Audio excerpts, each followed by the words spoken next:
Broadcasting from the studios of WKEN, where every day it's the weekend. It's the Ken Calvert Show with your host, Ken Calvert. Uh-oh. Sounds like somebody's got a case of the Mondays. Hey now, and hi everybody. It's Ken Calvert here, and welcome to my podcast, The Ken Calvert Show, which is also available on iTunes, Spotify, Stitcher, TuneIn, and of course online at www.thekencalvertshow.com. Now, you probably are saying to yourself, why did he just go into that delivery? Because I called my brother-in-law, and he has a landline. He also has a cell phone, but he has the generic voicemail guy on there. Please leave a message. That's why I went into that voice for you there. Hope you're having a good Monday. Coming up today, another thing. I'm sorry.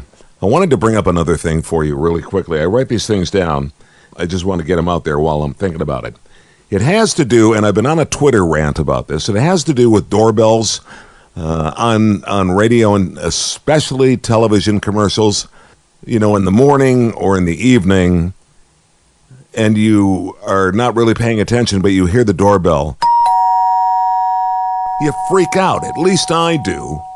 Now, if it's on the radio and you're in the John and you're taking a shower or whatever you're doing, you hear you know where I'm going with this, and you hear the doorbell, and it's just like, oh, man, and then you have to figure out that it was actually in the commercial. Dogs freak out because they think somebody's at the front door. Nobody's at the door. It's in the commercial. So I've started making a list, and I've got it on the refrigerator, and I will not support the companies that have the doorbell in the commercial. But today I heard another one, a new one. It's in a major fast food company's ad, and they have the doorbell in it, and I can't go there anymore until they take out the doorbell. So, coming up today, I have a lost classic for you from Paul Stanley of KISS. It goes back to 1996. That was the year that KISS kicked off a 16-month reunion tour. It's called Alive Worldwide. Perhaps you were there because it kicked off at Tiger Stadium. This was after 16 years. The band, the original four, got back together after 16 years for this reunion tour. My producer, Kevin Collard, did everything he could to book guests that were more in my sweet spot or wheelhouse, I guess. Yet I was always concerned about the program director because I don't think he was a big fan of my doing rock and roll interviews on a news talk radio station. Paul Stanley in this interview comes across sounding more like a physician than a rock star, I think. In this interview, we're discussing the reunion of all four original members reuniting and then kicking off this massive world tour in Detroit Tiger Stadium in front of over 50,000 fans. This tour, by the way, sold out in 40 minutes. 40 minutes. But this was the kickoff. This was huge. So I want to thank you again for taking the time to listen, and I'll talk to you in just a little bit. But right now, here's Paul Stanley from 1996. How mellow. Paul? Yay. How are you, friend? I'm doing great. How are you doing? I have no complaints at all. Well, then that makes two of us. Yeah, where are you right now? I'm in Philadelphia. You know, Paul, I remember having done rock and roll and starting my career at a radio station called W4 here in Detroit back in 1973, 74. Sure. So many times being alongside members of KISS. What did you do for the 10, 11, 12 years that you guys were not working? Well, it's interesting because to people who kind of lost touch with the band after the original members left, it's funny, in the interim, we sold about 15 million albums with a few different formations of the band and personnel changes. So basically, if I wasn't home taking it easy, I would be out touring. In the last two incarnations of the band, I know we played the Palace.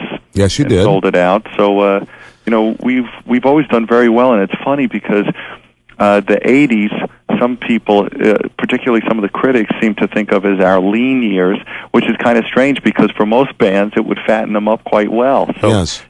I mean, we've been very blessed. I mean, the band has been going for 20-some-odd years, and here we are in 1996, the biggest touring act of the year, and the original lineup back together, and arguably doing the best show we've ever done. The band's in great shape. Yeah, Paul Stanley, let me ask you this. If you were to take the receipts from that 20-some years, I would think that you must be a top 5 all-time concert-grossing band.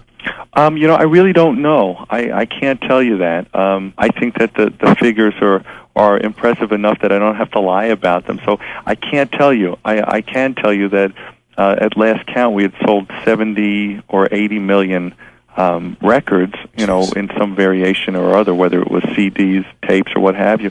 So, I mean, it's been amazing. I'm always so fascinated with talking with Paul Stanley of KISS. As exciting as Tiger Stadium was, because it was the most recent coming out party for the reunion of KISS, and it was so spectacular. Everything worked wonderfully. I suspect KISS rolls tape at every show, but again, you betcha. Yeah. You betcha. And I got to tell you that, we're in this weird position that our first show after 17 years apart was in front of 40,000 people. So as good as that show was, I got to tell you that the show now just leaves that in the dust. I have to say that on a scale of 1 to 10, although we gave it our best, that show was about a 6, and I'd have to say that we're averaging 9s. We all know now when the band is about to take stage, the rumble starts, the feeling is there, the atmosphere, the electricity. I was thinking about the four of you. What do you think your blood pressure was reading at that point at Tiger Stadium when you were ready to take off on another year and a half of flat-out, full-on rock and roll? We prepared so hard for that. We spent 5 months in physical training, musical training, and we were ready to do it. But that being the first night, it was trial by fire. You can train for the heavyweight championship, but the time you want to find out that you haven't trained hard enough isn't when the bell rings. So when we went into the ring that night, I felt like Muhammad Ali, just going back out there to regain the title and to take the crown. And well, if I can expand on that analogy, at the same time, sometimes you don't realize you're in it until you take that first good hit. Yeah. And then you realize, wait a minute, man, we're playing a football game or we're in a championship fight. When did you realize, by God, we're back and we're doing this all over again? Well, we expected the tour to do well, but for anybody to claim that they knew it would be this big, and it's absolutely beyond anybody's expectations, I'd have to say would be false. I mean, this is so astounding that when we started seeing the ticket counts, when shows were selling out in record time, most shows, for example, Tiger Stadium was gone in 40 minutes. Yeah, I think it was record-breaking, as a matter of fact. Oh, yeah. We did Madison Square Garden. We sold out 4 nights in under 45 minutes. Yeah. When that started happening, we said, I think we got something here. Yeah. Well, Paul, I want to mention something because of the fact that my history is more in rock and roll radio, and I'm new to this format, and sometimes there may be a select group out there that doesn't really know a lot about KISS. They say rock and rollers with face paint that go out and perform in front of these wild groups. I've had the opportunity to see you guys backstage where you were the pioneers, in my opinion, when it came to taking time out, delaying shows on occasion to spend time with kids, especially challenged kids, handicapped kids, anyone. You've always made it a point to really be special to your fans, and I think people should hear that and realize that, because you guys are 4 remarkable people when it comes to thanking your fans. Well, nobody wants a pat on the back or to toot their own horn, but I don't think any of us should ever forget how fortunate we are, and that there are a lot of people in the world less fortunate, and it takes very little to make a day or a life very special for somebody who may not be in the position we are. Yeah, you are correct, and I'll tell you, to see the eyes and the smiles in some of these kids, just remarkable. It's so refreshing to talk with Paul Stanley, member of KISS. The first time you guys got together and put the paint on, how did that come about? Well, when we first did it, we're really basically members of the audience who decided that we were getting cheated. And what we tried to do was create the band and the show that we never saw. So, in essence, we thought to ourselves, what is it we would want to see if we were in the audience once again? And all we really did was let our imaginations and that dark corner in our minds out and just figured let's take what's been done one step further. And the makeup, some people always saw it as a way of hiding our identity, and we really saw it as a way of almost exposing ourselves to the world, because each one of us was basically painting our face and saying, this is who we are. And at the same time, this makes it a little tougher each and every night, because you've got to get into it and you got to get out of it. How long does it take to put on the face makeup? To get dressed and made up and really prepped for the show is about 2 hours. Wow. So we're there way before anybody gets let into the building, getting ready. Paul Stanley is my guest. KISS. Do you have kids, Paul? Yes, I have a son. How old is your son? He's a little over 2. Okay, so he's young, and he's too young to really know what Dad's all about at this point. He knows that Dad plays music, and does he? Yeah. He recognizes me, and he knows some of the things I do. Yeah, Paul, I'm not trying to be Barbara Walters, but if Paul Stanley wasn't a member of KISS, never got into rock and roll, well-educated, what would you have done? I really don't know. I've always loved music, and I've always had a passion for art and the arts in general. I studied art before I was in music, and I really don't know what I would have done. I think sometimes the only way to succeed at something is to give yourself no alternative. That may be a very risky proposition, but sometimes it shows just how much you believe in what you're doing. So at some point, I just decided that there was no alternative, and that this was something that I would have to make happen. Sometimes that's what you have to do to really see something through. A lot of the premises, I'm not even sure I used the word correctly, but let's say some of the fat and the meaning behind some of the KISS music it resembles anthems. Let's have fun. Let's rock and roll. And a lot of times people will confuse that label of I want to rock and roll all night and party every day for being some sort of irresponsible remark. How do you answer that? Well, there's always going to be somebody who doesn't understand what you're doing, and there's going to be somebody who does understand what you're doing and is just against it. But I think a lot of that fear is just born out of repression and people's fears of what it would be like to enjoy themselves. I think we're all very responsible people. We certainly don't preach drug use or any kind of alcohol excess. Well, you can't do either and expect to perform the way you guys do. Nobody could be around as long as we've been and be doing the show we're doing. We do 5 shows a week. If we weren't taking good care of ourselves, and the last thing we want to see is an audience that thinks that we're glorifying anything other than having a great time, and having a great time doesn't mean being stoned or anything else. So I think sometimes people mistake energy for destruction, and I guess if you're sitting on a very wide bottom watching television, eating macaroni and cheese and swigging beer, you may look at us and think it's pretty scary. I think I'm going to save that. That may be a mantra that I may put on a cassette tape and play to myself when I'm stuck in traffic on my way home here from downtown Detroit.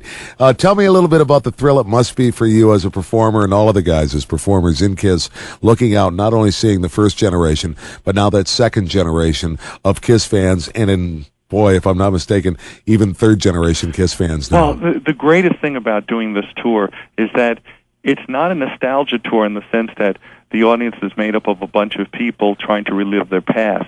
The audience is I'd say, overwhelmingly people who either never saw us before or people who saw us when they were young or when they were, like little children, or saw albums when they were little children.